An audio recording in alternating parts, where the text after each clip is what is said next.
Bem-vindos, bem-vindos todos. Hoje nós vamos falar de muitas coisas interessantes aqui. Eu vou falar sobre a leitura dos clássicos, não só dos clássicos, mas de qualquer obra original, né? E eu vou focar aqui na língua grega e latina, tá? Eu peguei alguns exemplos aqui, tem muita coisa para falar, tá? Tem muita coisa para falar. Esse assunto da leitura dos clássicos no original, esse é o assunto da live de hoje. Então, por que ler os clássicos? Por que ler as obras na sua escrita original, né? Por que ler obras dos clássicos da escrita grega e latina na língua original? Por quê? Olha só, muita gente pensa no seguinte problema: eu vou aprender uma língua dificílima, né? Por que eu não posso ler uma tradução? Não há problema nenhum em ler traduções, tá? Então a primeira coisa que eu tenho para dizer aqui é: não tem problema em ler qualquer tipo de tradução, não há problema nisso, certo? Mas há sim alguns pontos que nós não conseguimos resolver no problema das traduções, tá? Há algumas coisas que não são da mesma não são do mesmo tipo numa obra original e não são do mesmo tipo numa tradução, certo? E nós sabemos que não há um só tipo de tradução também, tá? Então, que tradução procurar? Essa é uma pergunta aqui que o pessoal Nossa, como há perguntas sobre qual tipo de tradução buscar, qual tipo de tradução nós devemos comprar, de qual autor e tudo assim. E o pessoal normalmente faz esse tipo de pergunta, não é porque conhece mais de um autor, não é, às vezes não sabe sequer classificar os autores, né? Não sabe sequer classificar os autores em diferentes graus, né, de conhecimento, de habilidade, coisa assim, mas às vezes o pessoal não tem, né, os estudantes não têm ainda critérios para escolher uma tradução. E olha só, eu vou dar hoje aqui a vocês alguns critérios até para vocês que querem estudar grego e latim e querem ler algumas traduções, né? Querem conhecer algumas traduções também, por que não ler alguma tradução, certo? Por que não? Nós podemos fazer isso sim, isso nos ajuda inclusive, isso pode ser de grande utilidade. Então, por favor, pessoal, compartilhem a live, tá? Compartilhem a live aí, espero que mais pessoas apareçam aqui ao longo do tempo. E hoje esse é o nosso tema. Por que ler as obras na escrita original? Por que ler as obras originais dos autores ou as obras antigas, né, ali escritas na língua grega, escritas na língua latina? Por que fazer isso? Se é muito mais fácil ler uma tradução de uma língua que nós já conhecemos, tá? Bom, então primeiro de tudo, o que nós devemos entender aqui é que uma tradução é uma obra nova, tá? Primeira coisa que nós devemos entender aqui é de que no momento em que nós estamos traduzindo algo, nós não estamos apenas... Esse é o primeiro problema que nós temos aqui, né? O que é uma tradução, né? O que é uma obra original? Tá? Por que nós falamos em obra original e tradução? Afinal de contas, elas não são a mesma coisa. Eu não poderia dizer, não, eu li Homero, eu li a Ilíada de Homero. Talvez não tenhamos lido a Ilíada de Homero, né? Nós lemos ali uma tradução. Bom, qual é a diferença de uma coisa e outra, tá? Então nós temos que falar um pouquinho hoje sobre traduções, tá?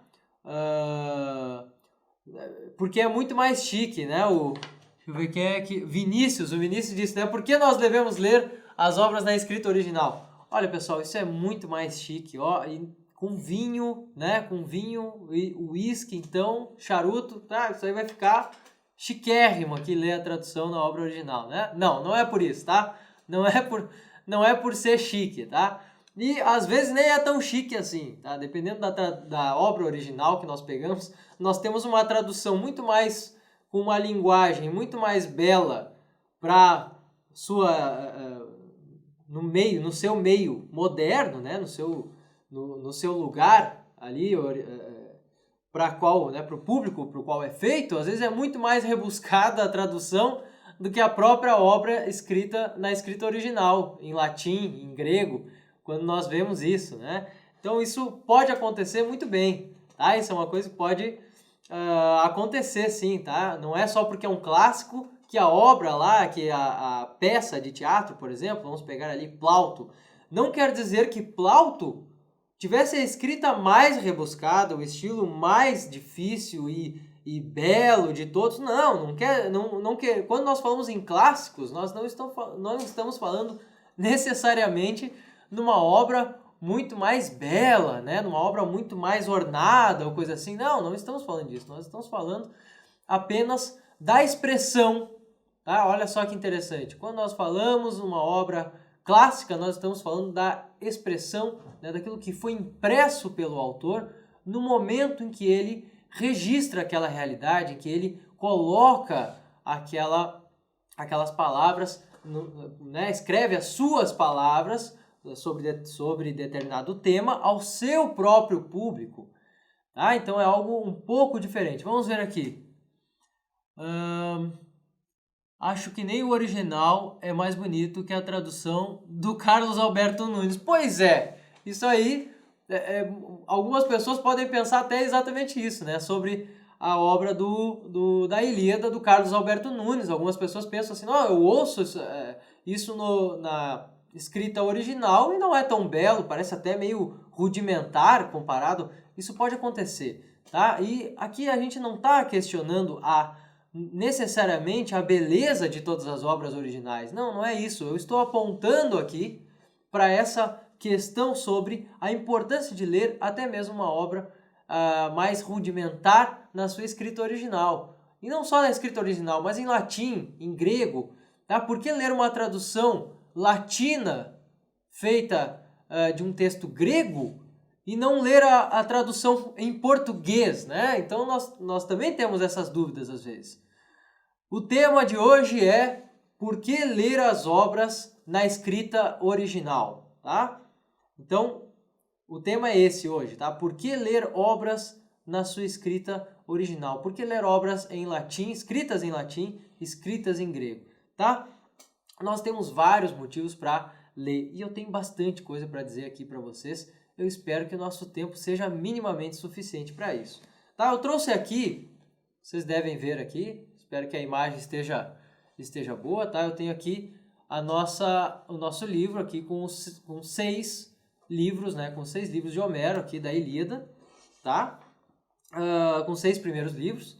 E aqui, esse nosso livro é em grego e latim, tá? Esse nosso livro aqui tem a obra grega, que foi passada de geração em geração e tal, né? Que nem há muitas discussões sobre o texto grego que está aqui em Homero, certo? Então há muitas discussões a respeito desse texto. Não é apenas um texto que foi feito diretamente por Homero, tá? Muitas pessoas, tá? Se tem uma discussão sobre um momento em que cidadãos atenienses, né, ou de todas as cidades gregas, as cidades-estados gregas, né, se diz que tem um momento em que os conhecedores de Homero, então que pessoas que conheciam partes inteiras ou que recitavam partes inteiras de geração em geração da obra de Homero, foram confiadas então algumas palavras a essas pessoas, né? Então se tem que algum escritor ou um grupo de escritores foi lá e teve que compilar aquilo que estava guardado de geração em geração entre famílias sobre esta obra, a obra aqui em grego. Vocês vão poder ver um pouco da grafia grega aqui, eu vou mostrar, tá? Olha só, nós temos aqui a primeira parte. Eu espero que fique bom.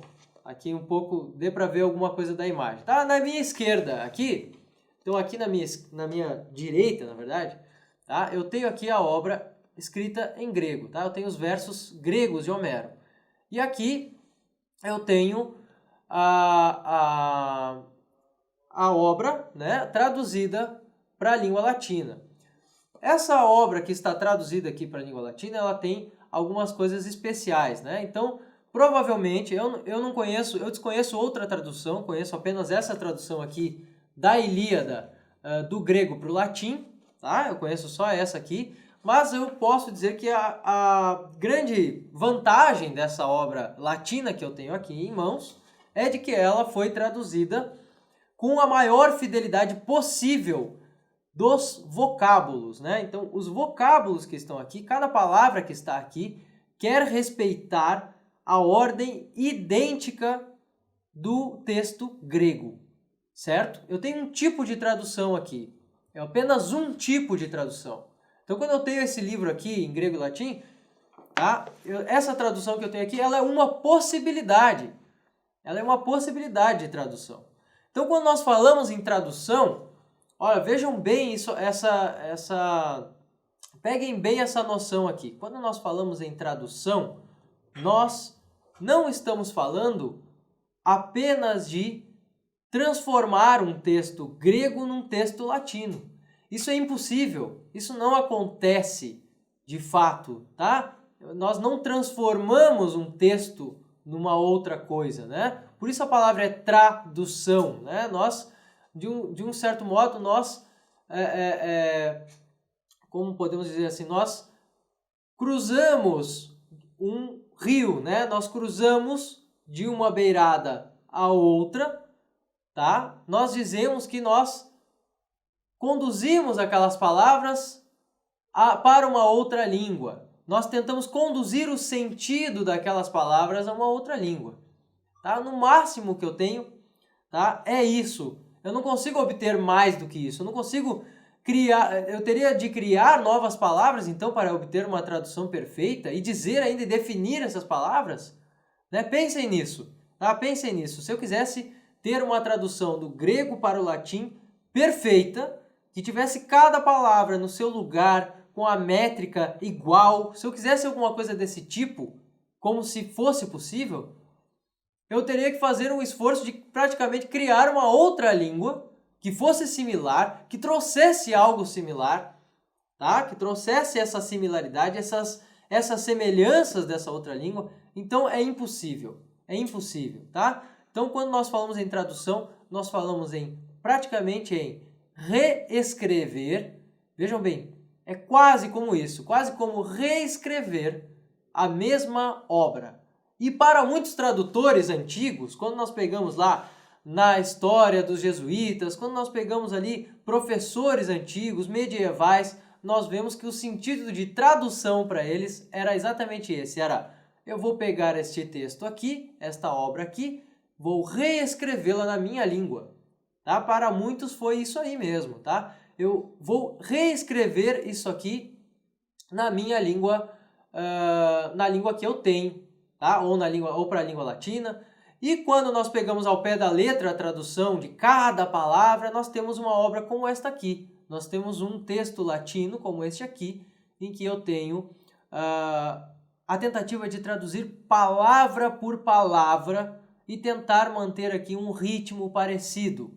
Pode ser que eu consiga me aproximar muito, tá?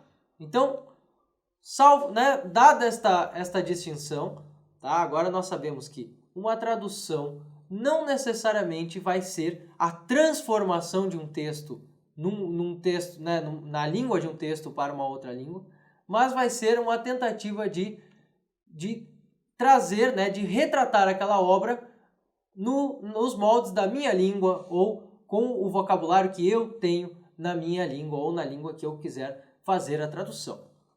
Certo? Bom, olha só. Uma outra coisa importante, então, né?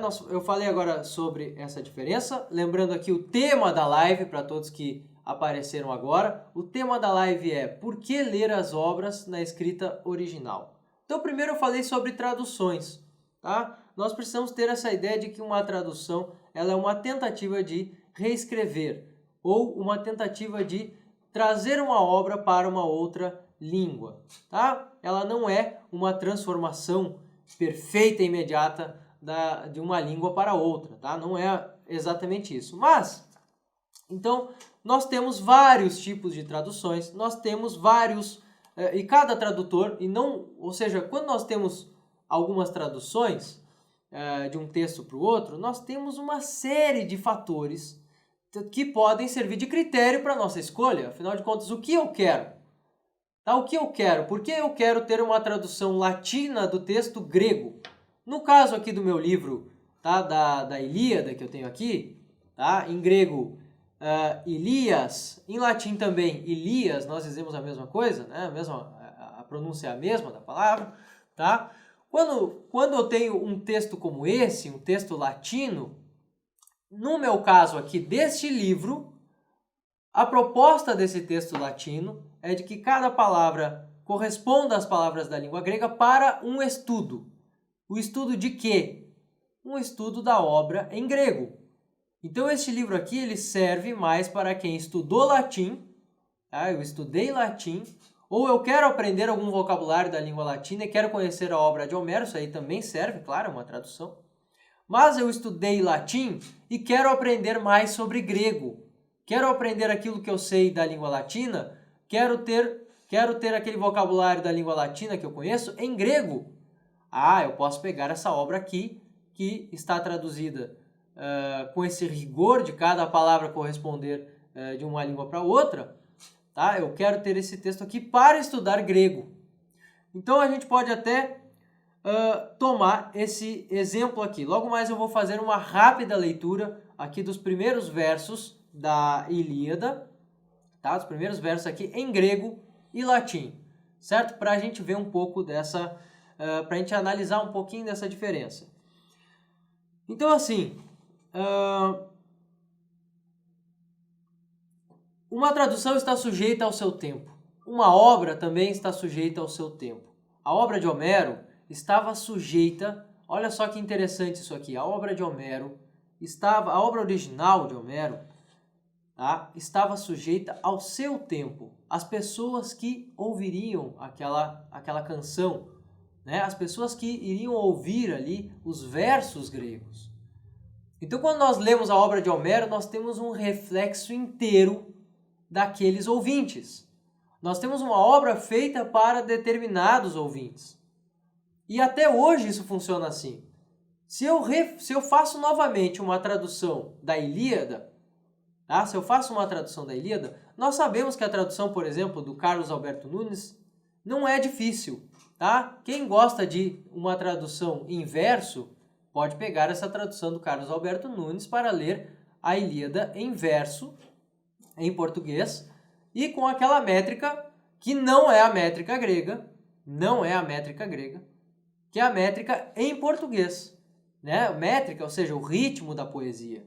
O modo como se canta essa poesia do Carlos Alberto Nunes em português não é o modo como se canta em grego. E também não será o modo como se canta em latim.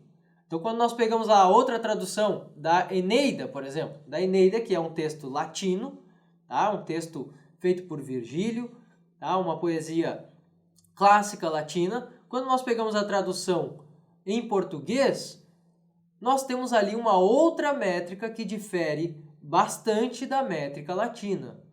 Ela tem certas semelhanças com a métrica latina, mas ela não é a mesma métrica.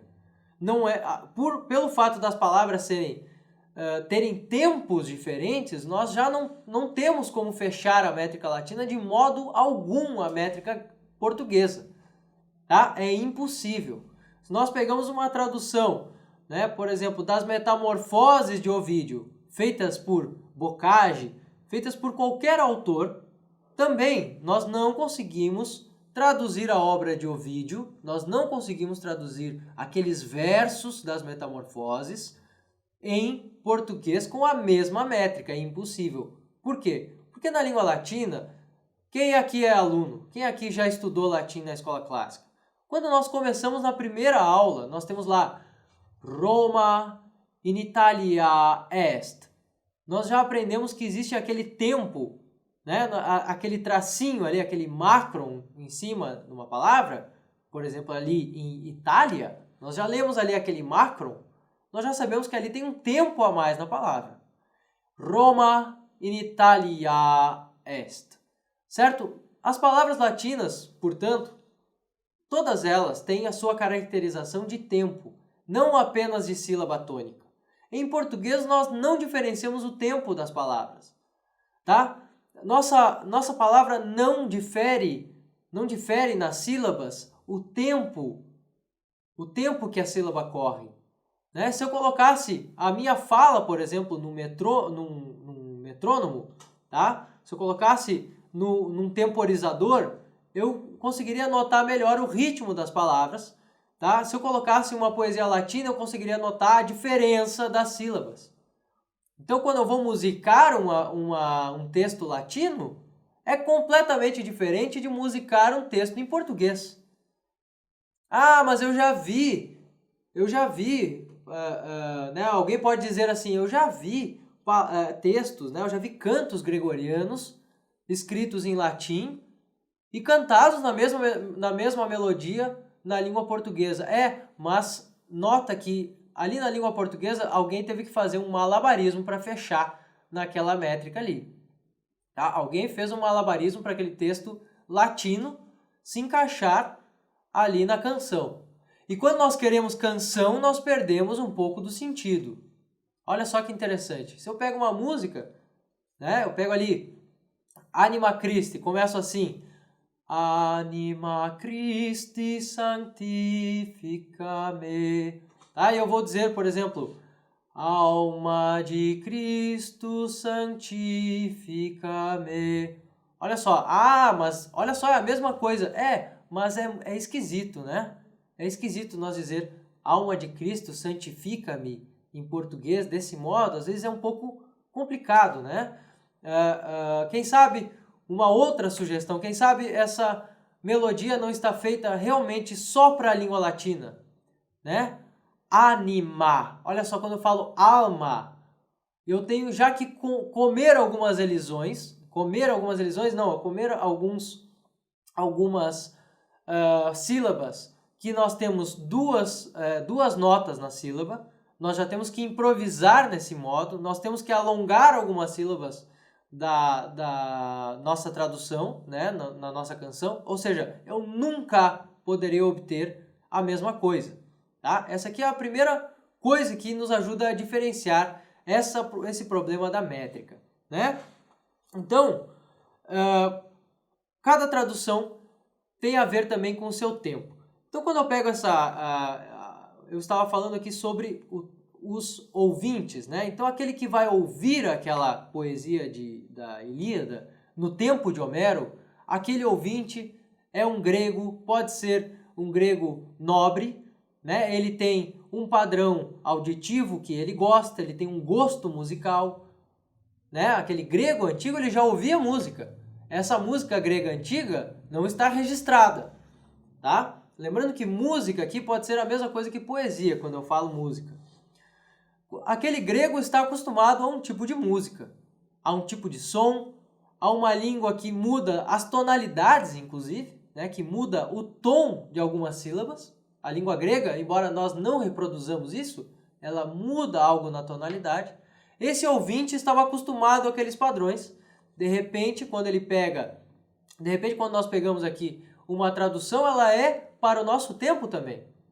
Ou seja, aquela tradução com aqueles sinônimos, com aquele ritmo, o ritmo ali do Carlos Alberto Nunes, é para o nosso tempo, é algo que nós entendamos, para que nós entendamos, né? Agora eu pego aqui o exemplo. Olha só, o que eu tenho aqui na Ilíada em grego, tá? O que eu tenho aqui na questão da música, né? Eu não vou conseguir falar de todas as palavras que nós temos aqui, mas eu vou ler 2 versos. Olha só, prestem atenção nos 2 versos que nós temos na Ilíada em grego. Eu tenho assim: Menin aeide thea peleiadeu Aquileos ulomenen hemuri akaios alge eteke. E como eu tenho em latim aqui, é claro que não está metrificado do mesmo modo, mas eu tenho assim: Iram cane dea musa pellide Achilles perniciosam que plurimos acivis dolores fecit. Tá? Eu tenho aqui em latim, se eu quisesse metrificar essa poesia em latim, eu teria aqui colocar no esquema de hexâmetros, né, de pés, tá? A poesia latina tem pés. Aqui no caso, eu creio que essa poesia aqui da latina, ela não tenha o esquema de pés, mas ela respeite apenas as palavras que estão aqui. Então eu tenho, por exemplo, menin, em latim eu tenho iram, em português eu teria ira, né? A própria ira de Aquiles, tá? Eu tenho thea, eu tenho dea, em latim, aqui é mais semelhante, né? Thea e dea. Eu tenho pelidai ou pelide, eu tenho aqui em grego peleiadeu, né? Peleiadeu, tá? Que é o mesmo genitivo, mas olha só o quanto é mais simples e eu não tenho como encaixar aqui na métrica latina isso aqui, né? Eu não tenho como encaixar na métrica grega igual isso aqui. Eu digo pelide, é o máximo que eu posso fazer e já é semelhante, já é satisfatório. O bom dessa poesia aqui é que ela tem exatamente a mesma ordem. Menin, aide, thea, peleiadeu, aquileos. E eu tenho aqui em latim. Iram, cane, mesmo verbo, aide, cane. Esse aide aqui vem, né, da mesma raiz teria a mesma raiz então de aedos ou aedo, tá? Que é o cantor, o poeta antigo. Homero era um aedo antigo, aqueles pastores que passavam de vilas em vilas cantando, né? Então eu tenho iram, cane, e ali cane, aeide, dea, thea, peleiadeu, pelide, Aquiles. Depois eu tenho ulomenen, perniciosam, re, que, olha só, re, que, muri, plurimos, acaióis, alge eteque, acaióis, aquivis, dolores, fecit. Certo? Então, olha só. Eu ganho aqui, nesse caso, né, para poder aprender grego, mas não ganho na métrica. Aí, se eu pego a Ilíada, olha só agora, eu pego a Ilíada em português, eu tenho algo bastante diferente, né? Vamos ver aqui se eu encontro a primeira parte, né? A primeira parte da Ilíada eu tenho assim. Canta-me a cólera, ó deusa funesta, de Aquiles pelida. Aqui eu já tenho um problema, tá? Eu quero, né? A gente nota o esforço do Carlos Alberto Nunes aqui, nós notamos o esforço dele para tornar isso semelhante ao texto original, para tornar isso até na mesma ordem, né? Ele diz, canta-me a cólera. Ele não vai dizer, a cólera canta-me. Não é bom para o nosso ouvido. Olha como depende do nosso ouvido isso aqui. Não é bom para a métrica que ele escolheu. A métrica que ele escolheu, né, ele faz pela sílaba tônica. Então a sílaba tônica, nós vamos notar que ela praticamente cavalga, né? Ele tem um som de uma cavalgada, podemos dizer assim, né, de um galope. Tá? Como fica então? Canta-me a cólera, ó deusa funesta de Aquiles pelida, causa que foi dos aquivos sofrerem trabalho sem conta, e de baixarem ao Hades as almas de heróis numerosos. E assim vai, né? E esclarecidos ficando eles próprios aos cães atirados, e como pasto das aves, cumpriu-se de Zeus o desígnio. Tá? Eu tenho esse pampa, pampa, pampa, pampa, pampa.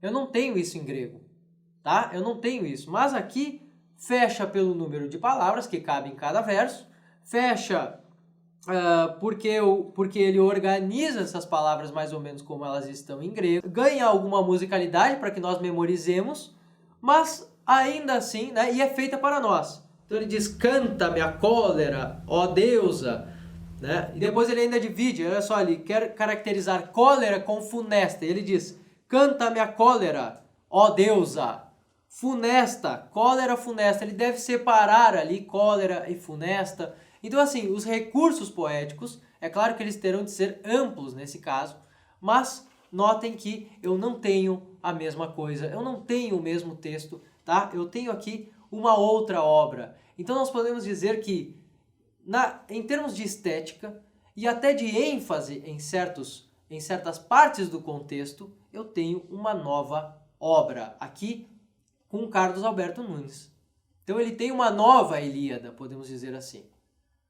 A rigor é o mesmo assunto, os fatos que acontecem aqui são os mesmos, né? São as mesmas, na mesma ordem, são as mesmas coisas que acontecem, mas o foco com o qual é traduzido não é o mesmo.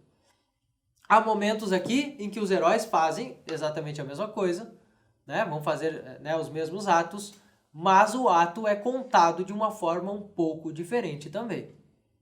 E aqui a gente já começa a entrar numa outra questão, de que não só uma poesia é traduzida, não só um texto será traduzido para os nossos ouvidos, para os ouvidos de uma época, mas também para o gosto e para o conhecimento dos ouvintes.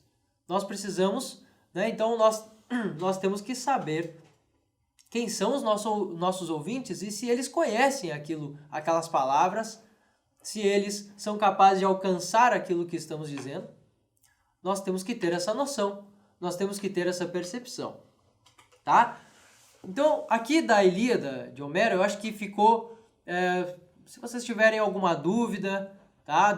Que esteja aqui dentro da minha programação, eu vou responder, podem deixar aqui agora, né? Eu já falei aqui sobre Homero, né? Sobre o texto grego, esse texto latino que nós temos aqui e uma tradução em português, tá? Agora vocês já têm uma noção melhor da diferença dessa tradução. Agora eu vou falar de uma outra possibilidade de tradução da obra da Ilíada. Qual seria a outra possibilidade? Quem é que pode dizer aí uma outra possibilidade de tradução? Aqui eu vou deixar a pista, tá? Olha só, vou deixar a pista. Essa tradução aqui está metrificada. Qual é o outro tipo de tradução que eu tenho? Né? Essa aqui está em verso. Qual é o outro tipo de tradução que eu posso ter? Da Ilíada, da própria Ilíada, com os fatos que estão aqui, né? Do modo como está aqui. Qual é o outro tipo que eu tenho? Respondam aí, quem puder, tá? Então nós sabemos, eu já darei a resposta, né? Mas então nós sabemos que cada tradução é uma... Ah, muito bom, olha aí, ó.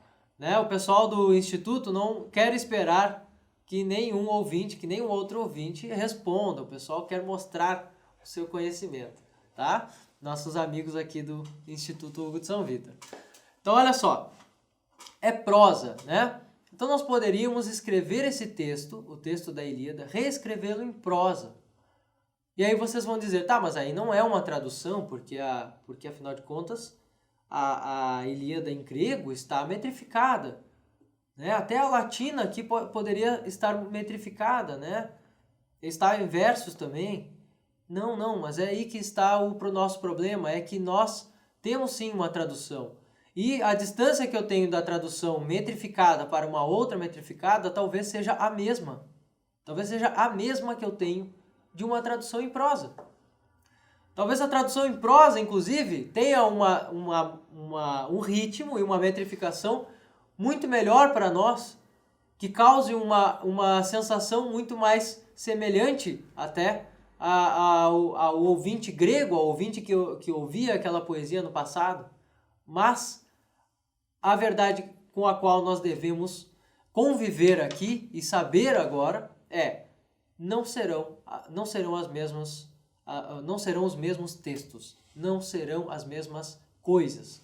Serão coisas diferentes, tá? Então, quando eu tenho a Ilíada em grego, eu tenho Homero aos seus ouvintes, na sua situação, com a sua musicalidade, com seus ouvidos, né? Cada um com seus ouvidos. Quando eu tenho essa tradução latina, eu tenho para os ouvidos latinos e, às vezes, não para os ouvidos latinos, mas para uma simples missão de nos ajudar a entender a Ilíada em grego. Quase como se fosse uma tradução instrutiva, certo? E se nós temos uma tradução em prosa, tá? Talvez nós queiramos dar uma ênfase aqui aos assuntos e aos detalhes importantes que estão lá na obra original e que nós queremos passar na nossa língua. Há detalhes importantes e eu quero que esses detalhes daquela história que está ali, a eles as ênfases sejam dadas, certo? E eu preciso, às vezes, fazer uma tradução em prosa. Quando nós procuramos trabalhos acadêmicos, por exemplo, tá? Alguns trabalhos acadêmicos, às vezes aqui eu pesquiso muito trabalhos acadêmicos de tradução de alguns textos raros, né? Eu encontrei certa vez um texto, um trabalho acadêmico da tradução de um poeta, que não era só poeta, ele era um astrônomo.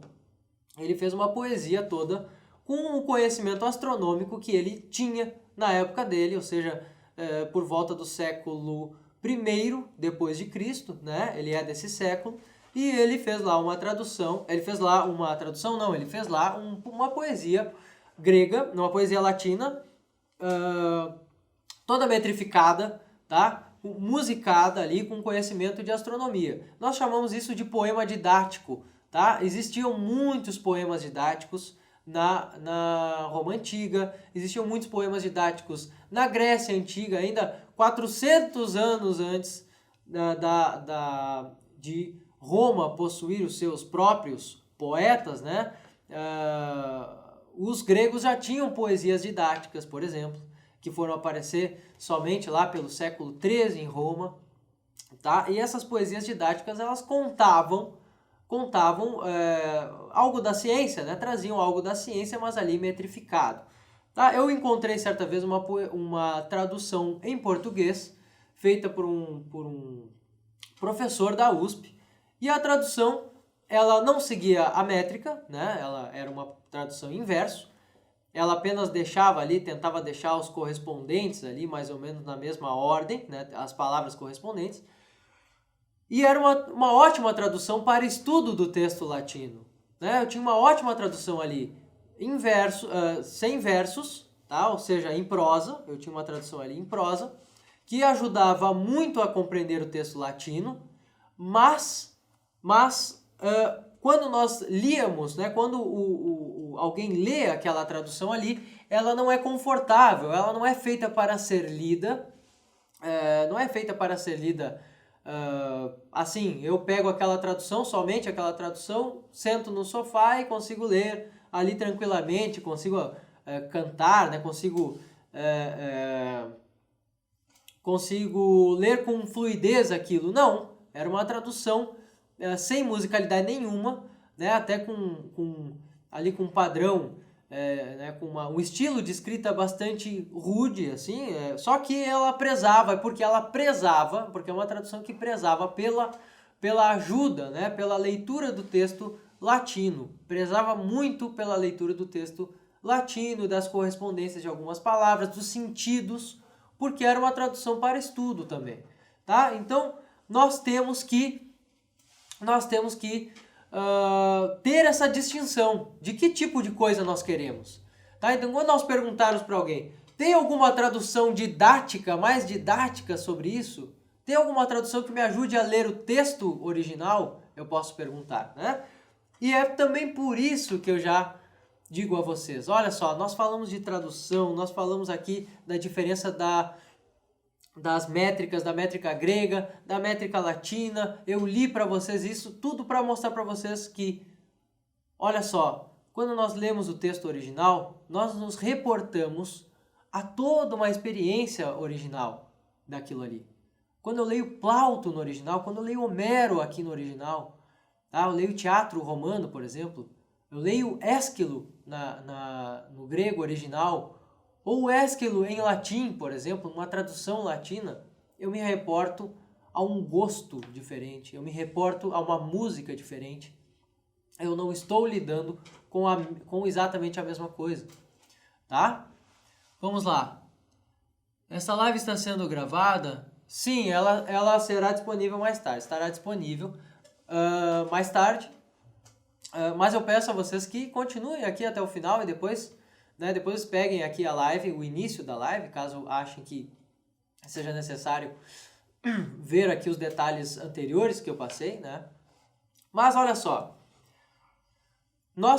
quando nós pegamos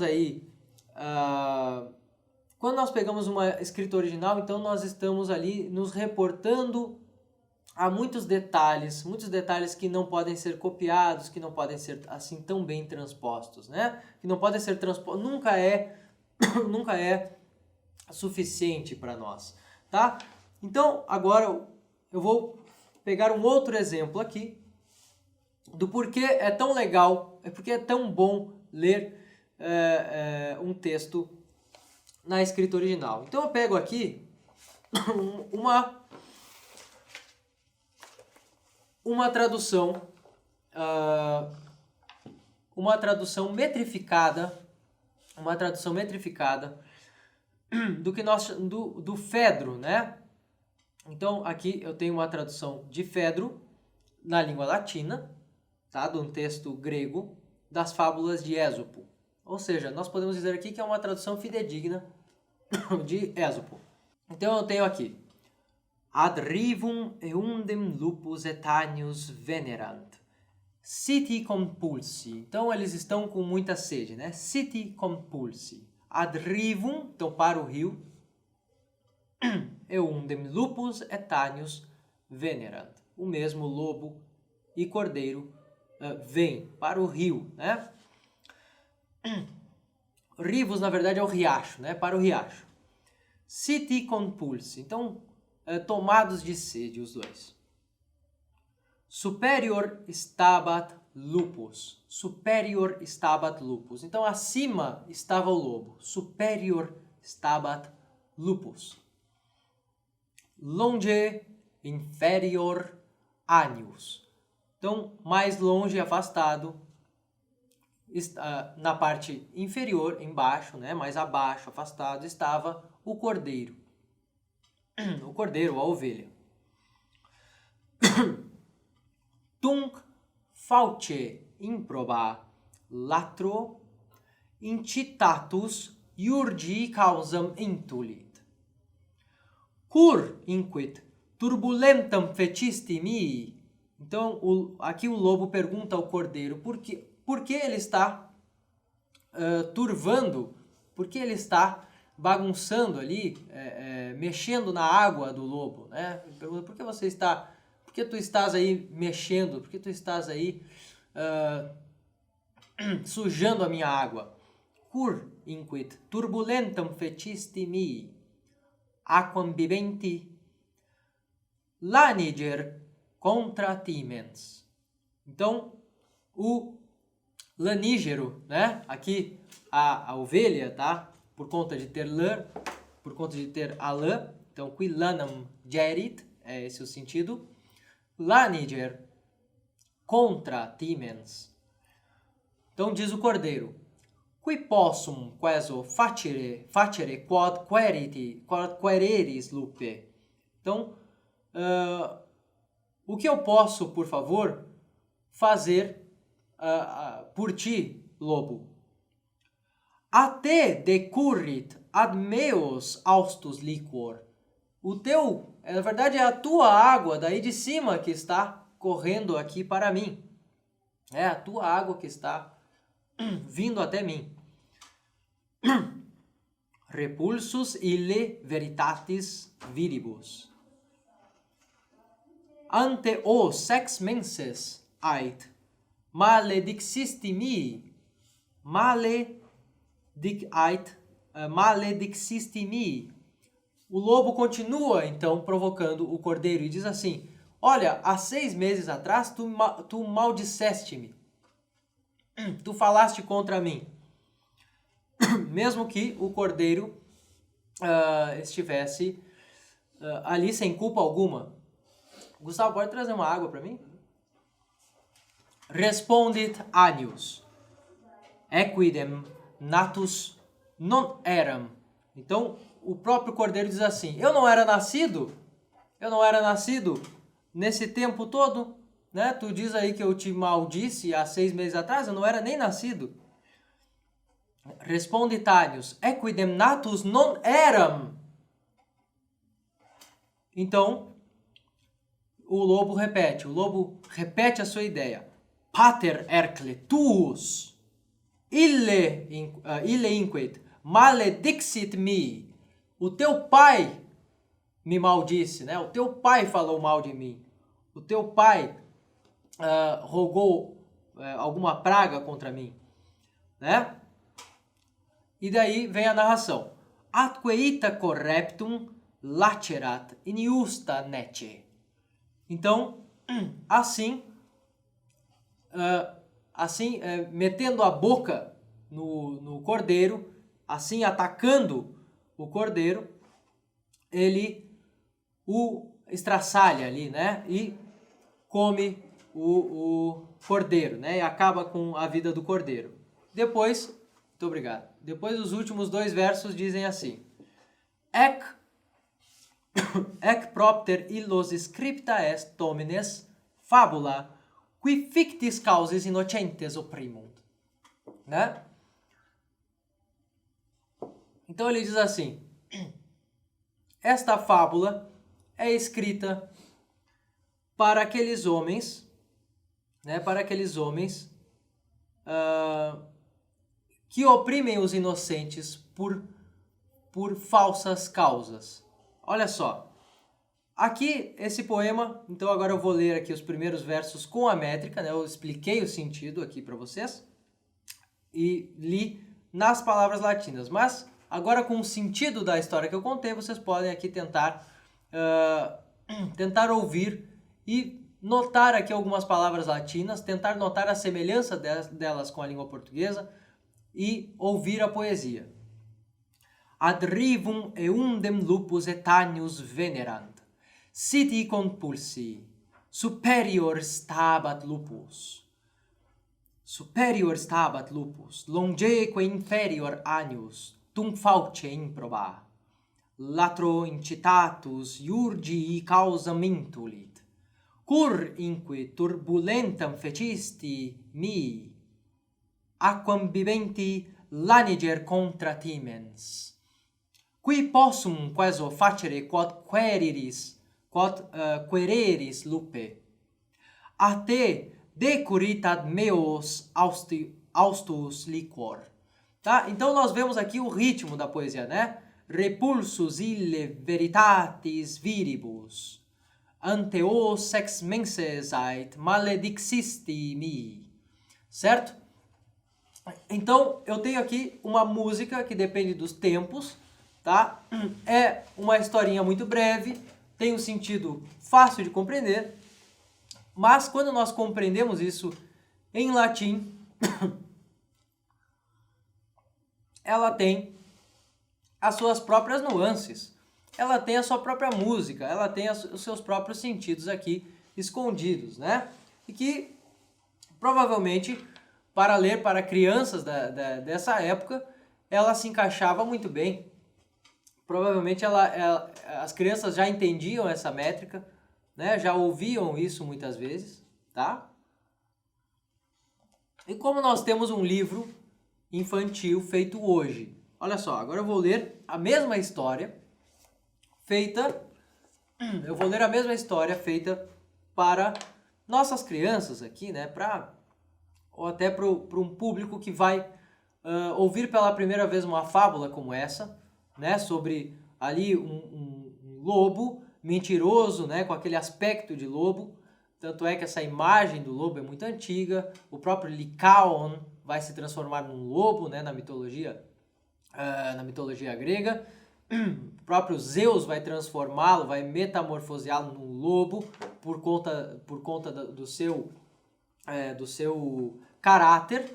Tá? E aqui é a mesma coisa, o mau caráter é simbolizado por um lobo nesta fábula, que é um recurso muito antigo e muito importante para exaltar aspectos da psicologia humana, tá? Pelos animais, certo? É o recurso das fábulas que é utilizado aqui. Olha só como fica a mesma fábula lida em português. Vamos lá. Ao ver um cordeiro à beira de um riacho, o lobo quis devorá-lo, mas era preciso ter uma boa razão. Apesar de estar na parte superior do riacho, acusou-o de sujar a sua água, o que o impedia de matar a sede. O cordeiro se defendeu. Eu bebo com a ponta dos lábios. E mesmo como eu ia sujar a água se ela está vindo daí, de cima, onde tu estás? Como ficou sem saber o que dizer, o lobo replicou: Sim, mas no ano passado insultaste meu pai. O carneiro respondeu: Eu nem era nascido. O lobo não se calou. Podes te defender como quiseres, que não deixarei de te devorar. Quando alguém está disposto a nos prejudicar, de nada adianta nos defendermos. Certo? Nós temos o mesmo sentido, nós temos a mesma história, mas aqui, olha só, essa história aqui está feita, né, é feita principalmente para que no final da história, né, no momento importante da lição de moral, nós possamos falar aqui sobre os pontinhos da história, sobre os momentos, né, para que as crianças entendam essa tonalidade dos animais, essa tonalidade ali da fala dos animais, enquanto a outra tem esse recurso musical, a outra tem algumas palavras ali, algumas coisas mais diretas, né, que não podem ser copiadas e que não faz nem sentido serem copiadas. Então, por isso é tão bom ler até mesmo uma pequena fábula como essa na escrita original. É tão bom ler uma fábula desse modo antigo. Porque não mexe apenas com o que está escrito na fábula, não nos leva apenas ao que está escrito na fábula. Nos leva a uma compreensão mais ampla da literatura inteira, ou melhor, das pessoas que a ouviam. Nós podemos imaginar muitas coisas aqui, conjecturar até muitas coisas, e é importante que façamos isso de um certo modo, claro, sem o abuso de inventar coisas sobre isso, mas apenas de notar que aqui há algo bastante diferente. E nós só vamos fazer isso aqui com algum estudo da língua. Antes de terminar aqui essa live, eu vou ler aqui esta pergunta. Professor, a leitura constante dessas fábulas em latim nos torna mais familiarizados com a língua. Se iniciar os estudos da língua latina, é importante passar um tempo a lê-las? Olha só, essas fábulas aqui, esse livro aqui que eu tenho em mãos é o livro Sermones Romani, tá? Esse livro aqui, ele é um livro feito para ser usado com língua latina e ele gradualmente vai aumentando a complexidade dos textos e também o tempo, né? Ele gradualmente vai pegando ali a escrita mais antiga da língua latina e trazendo para a linguagem para um estilo mais moderno da língua latina, tá? Moderno no sentido mais novo da língua latina, tá? Então a língua latina também teve os seus períodos, não vai variar muito de vocabulário, de tema, tá? Mas é muito importante conhecer essa variação, é importante que nós tenhamos essa experiência aqui, nós podemos pegar esse livro aqui, o Sermones Romani, já para obter uma experiência, né, dos estilos de escrita, tá? Essas fábulas aqui são muito boas para estudo. Nós podemos traduzi-las, nós podemos fazer exercício de tradução com essas fábulas, é importante. Nós aprendemos mais sobre português e escrita portuguesa, assim. Aprendemos um pouco mais sobre latim, tá? Eu acho que eu recomendo sim a leitura de fábulas. Recomendo também a leitura do Fabulecire. Ali tem muitas fábulas em latim.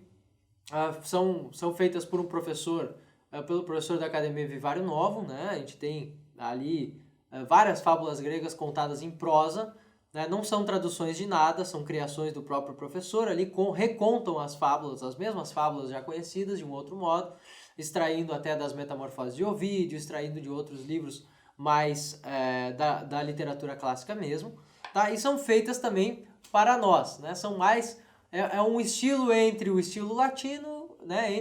Entre o estilo que se falava latim antigamente e um estilo mais compreensível ao estudante da língua latina. Então, ao estudante que está ali tentando compreender a língua, compreender